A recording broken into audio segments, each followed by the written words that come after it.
आज माझ्या पोराचं आधार कार्ड निघत नाही, काय करायचं मी बाप म्हणून महानगरपालिकेत जन्म घेऊन त्यांनी चुकी केली का?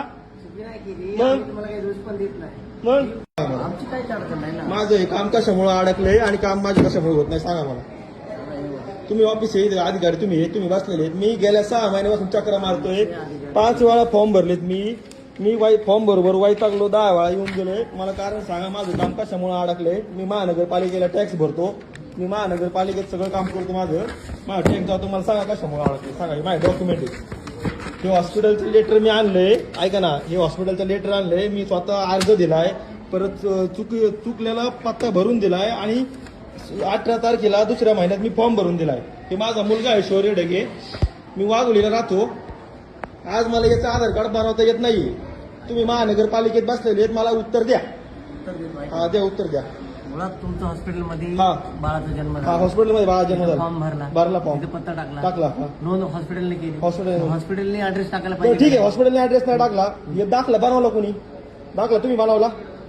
नोंद त्यांनीच केली. सगळं नोंद त्यांच्याकडे त्यांनी आहे. ऐका, दाखलं, नाव तुम्ही टाकलं तुम्ही केलंय ना तयार. बाळाचं नाव फक्त इथून चढतं, बाळाचं नाव इथून ऍड होतं, हा पण जी खालची एंट्री आहे मूळ सगळं आई वडिलांचे नाव, ऍड्रेस वगैरे हॉस्पिटल मधूनच येतं ना. मग मी त्याच्यासाठी लेटर आणून दिले हॉस्पिटल तुम्हाला.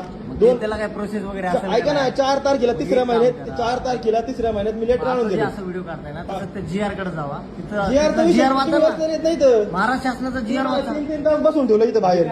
तुम्ही GR वाचा ना. जीआरचा काय विषय? माझं सगळं डॉक्युमेंट दिलं तुम्हाला. GR वाचा. ऐका ना, मी सांगतोय, मी तुम्हाला सगळे डॉक्युमेंट दिलेले. GR वाचा, तुम्हाला लक्षात येईल लगेच. जीआर वाचायचा विषय नाही. मी तुम्हाला 6 वेळा का बोलवलं? का नाही? तुम्ही मला हे लेटर का नाही लावलं? सगळं देणंच आहे ना. हा, मग मी हे लेटर दिलं, तुम्ही मला हे चुकीचा फॉर्म का भरायला लावला? कुठला हे फॉर्म का भरायला लावला तुम्हाला? महानगरपालिकेचा सोय घोषणापत्राचा फॉर्म तुम्ही भरायला लावला मला. चुकीचं नाहीये ना. मग हे पत्र फॉर्म भरलं पण का नाही झालं? दुरुस्तीचं आहे हे प्रोसेस, तुम्हाला ह्या प्रोसेसनं जायच लागणार. मग तरी पण का नाही झालं? मग प्रोसेस फॉर्म भरून सुद्धा का नाही झालं? ते सांगतोय, तुम्ही ते बाहेर एकदा GR वाचा, हा. तुम्हाला लक्षात येईल. जीआर वाचायचा संबंधच संबंध नाही. येतो ना दादा. असं दाखला काही तुम्ही नाही. बनवलाय ना.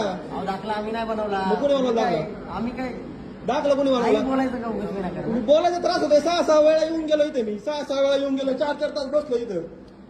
तुम्ही असं साहेब तुम्ही काय म्हणले मला त्या दिवशी? तुम्ही त्या दिवशी मला म्हणले 5 मिनिटात करून देतो. तिथं मला काय म्हणले? 5 मिनिटात करून देतो म्हणले. आज जर 5 महिने झाले मी चक्रा मारतोय, काय बावळट आहे का मी?